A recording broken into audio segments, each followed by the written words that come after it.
এবার নজরে ডাক্তারদের ডিউটি। গাফিলতিতে মৃত্যুতে নজরে ডাক্তারদের রস্টার। মেদিনীপুর মেডিকেলে সদ্য মায়ের মৃত্যুতে পদক্ষেপ। ডাক্তারদের 1 মাসের রস্টার চাইল স্বাস্থ্য দফতর। আরও একবার জানিয়ে রাখি, গাফিলতিতে মৃত্যুতে নজরে ডাক্তারদের রস্টার এবং মেদিনীপুর মেডিকেলে সদ্য মায়ের মৃত্যুতে পদক্ষেপ। ডাক্তারদের 1 মাসের রস্টার চাইল স্বাস্থ্য দফতর। সরাসরি চলে যাব আমার সঙ্গে, আমার প্রতিনিধি অভিজিৎ চন্দ্র রয়েছে, অভিজিতের সঙ্গে কথা বলবো। অভিজিৎ, শুধুমাত্র মেদিনীপুর মেডিকেলের রস্টার চাইল স্বাস্থ্য দফতর নাকি সব মেডিকেলেই একই নিয়ম?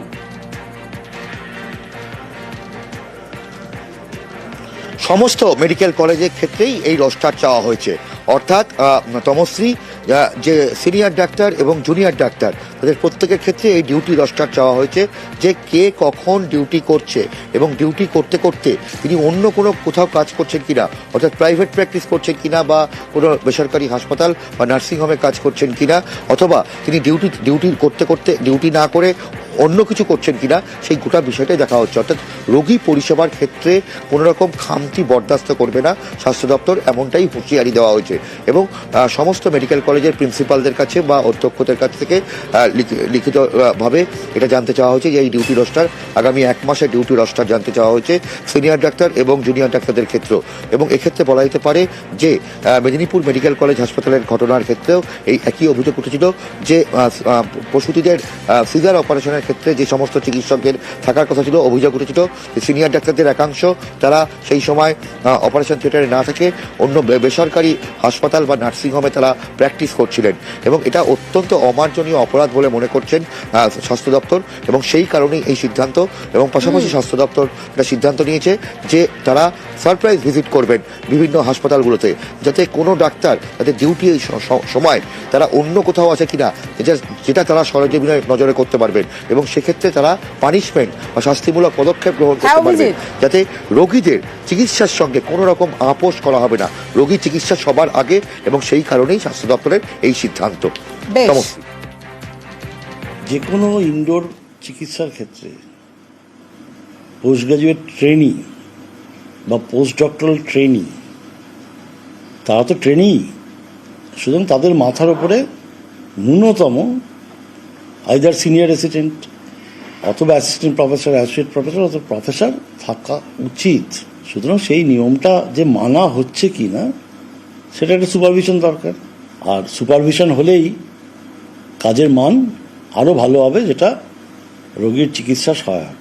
এবং সেইভাবেই প্রত্যেক ডিপার্টমেন্ট আমাদেরকে রস্টার করে দিয়েছেন, এবং সেই রস্টার আমরা স্বাস্থ্যভবনে পাঠিয়ে দিয়েছি। এই রস্টার থেকে সুবিধা হচ্ছে, আমি তো জানতে পারছি যে এই সময় কে থাকবেন, তাকে ডাইরেক্টলি কমিউনিকেট করতে পারি, আমি ফিজিক্যালি গিয়ে দেখতে পারি, স্বাস্থ্যভবন সেটা করতে পারবেন।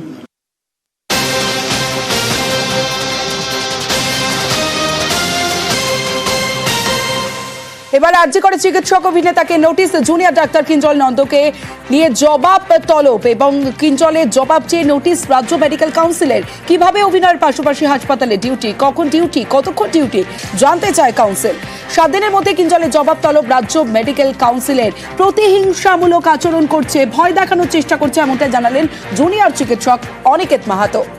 এই যাবতীয় যেগুলো জানতে চাইছে সেগুলো তো স্বাস্থ্য দপ্তরের কাছে অলরেডি স্টাবলিশড, এগুলো অলরেডি আছে। যে আসফাকুল্লাহ নায়ার বাড়িতে যেমন পুলিশ পাঠানো, কোর্ট থেকে তাকে স্টে নিয়ে আসতে হয়, কন্টিনিউশন ধরেই কিঞ্জল নন্দের প্রতিহিংসামূলক আচরণ, প্রতিহিংসামূলক জায়গা, একটা ভয়ের বাতাবরণ তৈরি করতে চাই যে তুমি আন্দোলন করবে, আমি লেটার পাঠাবো, জানতে চাইবো 51 জন থ্রেড কালচারে যারা অভিযুক্ত তাদের ব্যাপারে কি হলো, অভিজ্ঞদের বিরুবাক্ষের এগেনস্টে যে কমপ্লেন আপনি কি ব্যবস্থা নিয়েছেন, স্বাস্থ্য দুর্নীতির জায়গা থেকে আপনি এনওসি দিচ্ছেন না কেন। 9 আগস্টের ঘটনাকে কেন্দ্র করে জুনিয়র ডাক্তারদের নেতৃত্বে বাংলা আন্দোলন দেখেছে। জুনিয়র ডাক্তারদের দিক থেকে পরিষ্কারভাবে জানিয়ে রাখি, এই ধরনের প্রতিহিংসামূলক পরায়ণ যদি চলতে থাকে, কন্টিনিউ করতে থাকে, জুনিয়র ডাক্তাররা কিন্তু আবার রাজপথে নামবে এবং সেই অধিকার বুঝে নেবে। কেউ কেউ নানা কাজের জন্য সুযোগ পাচ্ছেন এবং আসল কাজগুলো করছেন না, এবং বিধির বাইরে গিয়ে নিজেদের কেরিয়ার তৈরির জন্য এই আন্দোলনকে অন্যভাবে ব্যবহার করেছেন। এটা জুনিয়র ডাক্তারদের একাংশই বলছেন, তারাই কমপ্লেন করছেন। এবং সেই অভিযোগের ভিত্তিতে যদি মেডিকেল কাউন্সিল কোনো খোঁজ খবর নেয়, তাদের ব্যাপারের সঙ্গে দলের কোনো সম্পর্কই নেই, রাজনীতির নেই, প্রতিহিংসার নেই। আর কেউ যদি কোনো এইভাবে নিয়ম না ভেঙে থাকে, তাহলে খোঁজ খবর নেওয়া এত আশঙ্কার কি আছে, এত আপত্তির কি আছে? যদি খোঁজ খবর নেয় আর কেউ যদি কোনো বিধি না ভেঙে থাকে, তাহলে খোঁজ খবর নেবে।